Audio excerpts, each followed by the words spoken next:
చందమామ కథ పనికి మాలిన మూక. ఒక గ్రామంలో ధనికుడైన ఒక ఆసామి ఉండేవాడు. ఆయనకు 4 కొడుకులున్నారు. నలుగురు కూడా ఎందుకు పనికిరాని పరమ మూఢులే. పెరిగి పెద్దవాళ్ళయ్యి పిల్లల్ని కనే వయసు వచ్చినా కూడా వాళ్ళు తల్లిచాటు పిల్లల్లాగా, తండ్రి చాటు పిల్లల్లాగా ప్రవర్తిస్తూ ఏ బాధ్యత లేకుండా బతికారు. ఇది చూసి తండ్రి వారిపైన బాధ్యతలు పడేసి స్వతంత్రంగా బతకడం నేర్పాలని నిశ్చయించుకున్నాడు. ఒకనాడు ఆయన పెద్దవాణ్ణి పిలిచి, "నువ్వు మీ మేనమామల ఊరికి పోయి అక్కడ అందరి క్షేమ సమాచారాలు తెలుసుకొని రా" అన్నాడు. వాడు మర్నాడు తెల్లవారుజామున బయలుదేరి వెళ్ళేటప్పుడు తల్లి ఇలా అనింది, "నాయనా, ఆ ఊరు అసలే నిప్పు నీరు పుట్టని ఊరు. నీవు అదే పనిగా అక్కడ ఉండిపోక వెంటనే తిరిగొచ్చేయి నాయనా. మీ మామలు 4 రోజులు ఉండమంటే తొందర పని ఉంది అని చెప్పేసి వచ్చేసేయి" అని చెప్పింది. పెద్దవాడు ఎవరికీ తెలియకుండా 2 దుత్తలు సంపాదించి ఒక దానిలో కొద్దిగా నిప్పు, రెండో దానిలో కొద్దిగా నీరు పోసుకొని మేనమామల ఊరికి బయలుదేరాడు. కొంత దూరం పోయాక 2 దుత్తలు మోయటం వాడికి ఇబ్బంది అనిపించింది. నిప్పున్న దుత్తలో నీళ్లు పోసేసి ఖాళీ దుత్త అవతల పారేసి ప్రయాణం సాగించాడు. ఇప్పుడు వాడికి నడక బాగా సాగింది. త్వరలోనే మేనమామలు ఉండే ఊరు చేరుకున్నాడు. వాణ్ణి చూడగానే మేనమామలు, "ఆ దొత్త ఏమిట్రా" అని అడిగారు. "మీ ఊళ్ళో నిప్పు నీరు పుట్టవటగా, అందుకని వెంట తెచ్చుకున్నాను" అని అన్నాడు వాడు. "ఓరిని తెలివి తెల్లారా, నిప్పేది" అని అడిగారు వాళ్ళు. "నీళ్ళల్లోనే ఉంది" అని అన్నాడు వాడు.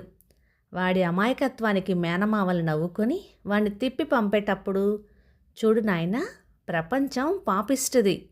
నువ్వెప్పుడూ ఒంటరిగా ఇల్లు కదలవద్దు" అని సలహా ఇచ్చారు. వాడు ఇంటికి తిరిగి వచ్చిన తర్వాత జరిగిందంతా తండ్రికి చెప్పాడు.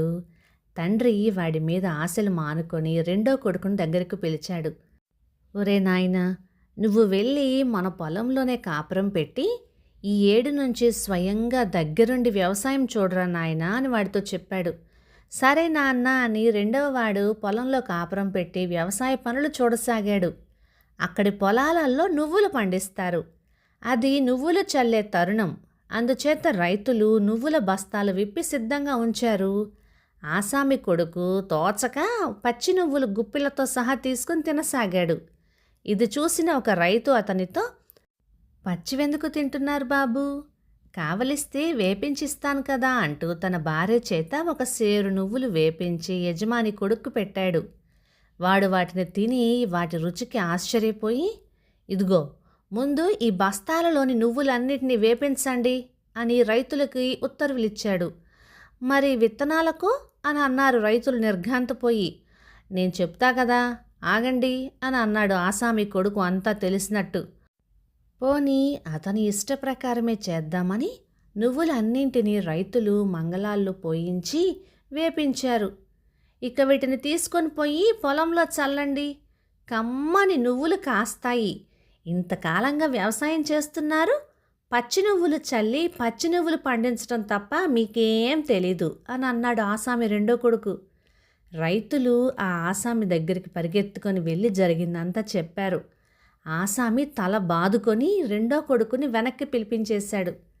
ఆసామికి ఉన్న గ్రామంలోనే ఒక మూల పశువుల శాల ఉన్నది. అక్కడ పెత్తనం చెయ్యమని ఆసామి తన 3వ కొడుకుని వినియోగించాడు. వాడక్కడ కొన్ని రోజులున్న తర్వాత ఒక గొప్ప ఆలోచన తట్టింది వాడికి.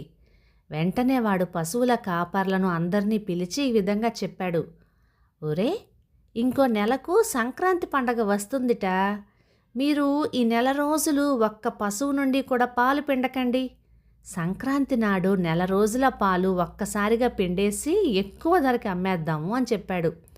ఈ మాటలు విని కొంతమంది నౌకర్లు నవ్వారు. కొంతమందేమో, "అది కుదిరే పని కాదులేండి దొరా" అని మర్యాదగా చెప్పి చూశారు. కానీ ఆసామి కొడుకు మండిపడి, "నేను చెప్పినట్టు చెయ్యండి. యజమానిని నేనా మీరా" అని అన్నాడు. మనకెందుకులెమ్మని వాళ్ళు పశువులను పాలు పిండటం మానేశారు. సంక్రాంతి వచ్చేసరికి పశువులన్నీ వట్టిపోయాయి. పశుకాపర్లు జరిగిందంతా తమ యజమానికి విన్నవించారు. ఆయన తన 3వ కొడుకుని ఇంటికి పిలిపించుకున్నాడు. ఇప్పుడు ఆసామి ఆశలన్నీ ఆయన ఆఖరి కొడుకు మీదే ఉన్నాయి.